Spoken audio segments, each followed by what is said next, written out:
أعوذ بالله السميع العليم من الشيطان الرجيم بسم الله الرحمن الرحيم إن الحمد لله نعمده ونستعينه ونستغفره ونعوذ بالله من شرور أنفسنا ومن سيئات أعمالنا من يهده الله فلا مضل له ومن يضلل فلن تجد له وليا مرشدا وأشهد أن لا إله إلا الله وحده لا شريك له وأشهد أن محمدا عبد الله ورسوله صلى الله عليه وسلم يا أيها الذين آمنوا اتقوا الله حق تقاته ولا تموتن إلا وأنتم مسلمون يا أيها الناس إنا خلقناكم من ذكر وأنثى وجعلناكم شعوبا وقبائل لتعارفوا إن أكرمكم إن الله أتقاكم ثم أما بعد.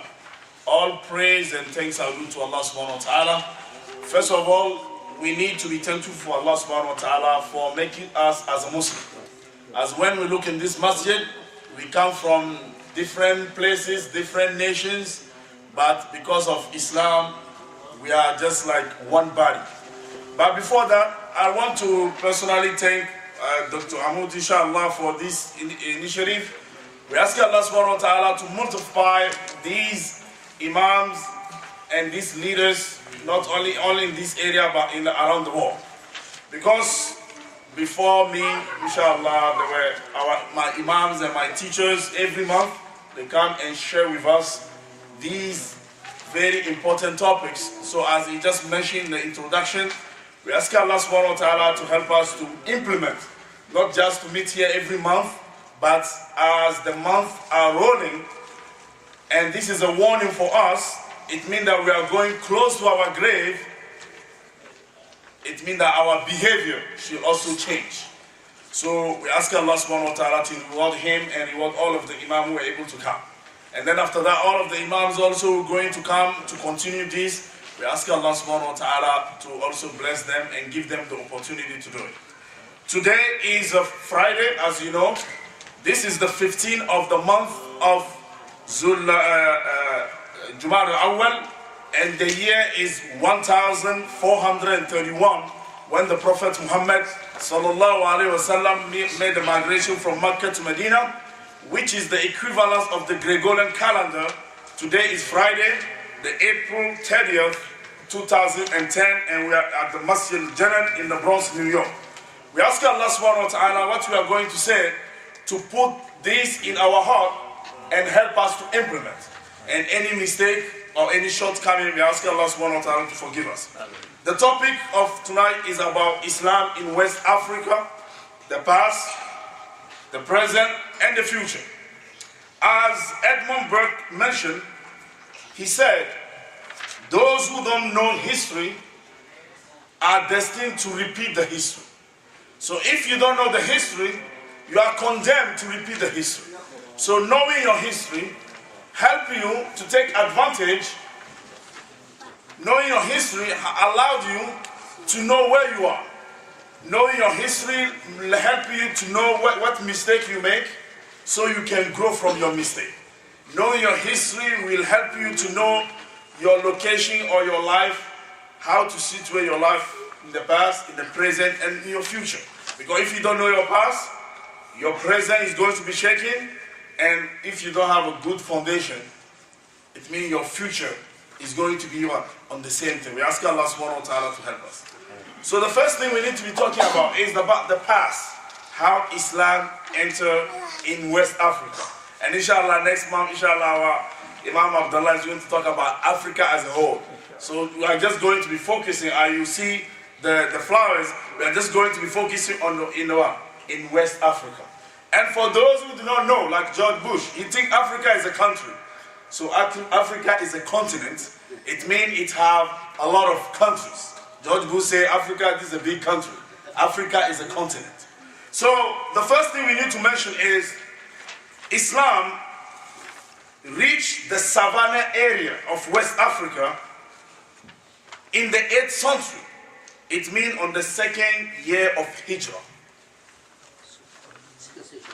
The second, it means when the Prophet Muhammad sallallahu alaihi wasallam migrated from Mecca to Medina, in the first 200 years, where you still can smell the nubuwwah of the Prophet Muhammad sallallahu alaihi wasallam, That's when Islam left Saudi Arabia to reach the west coast of Africa.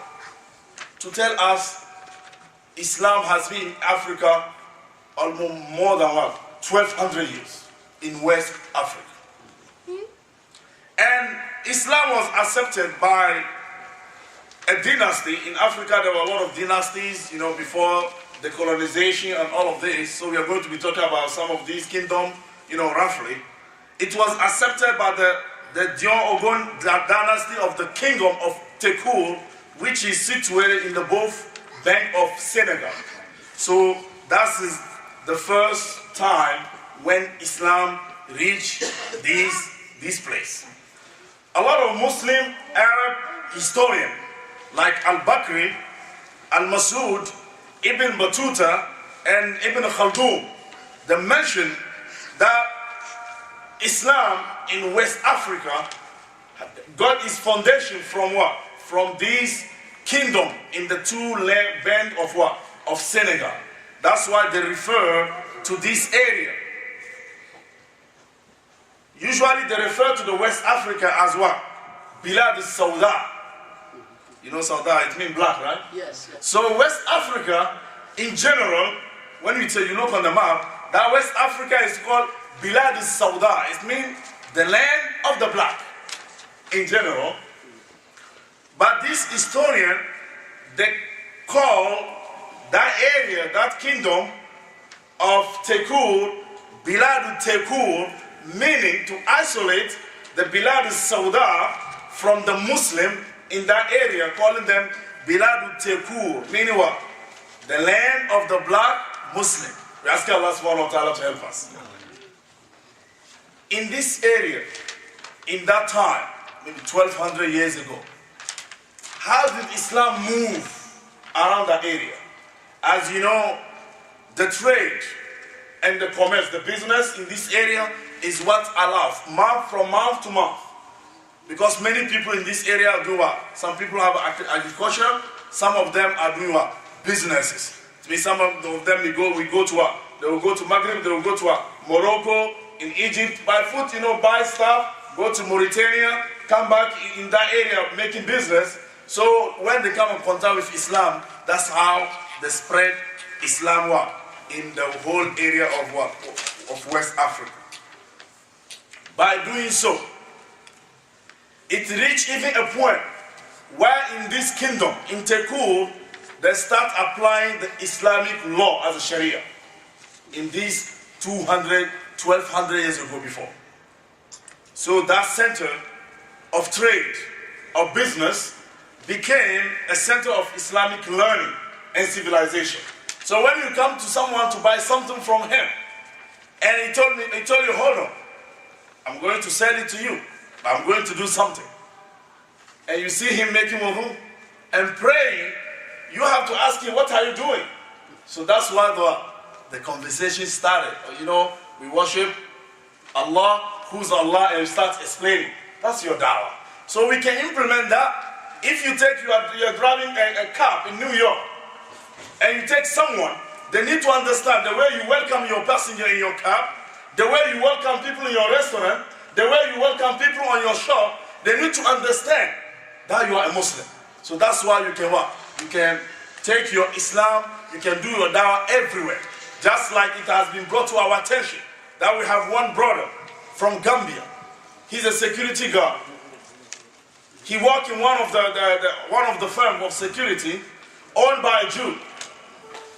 In Ramadan, they see him praying. They see him fasting.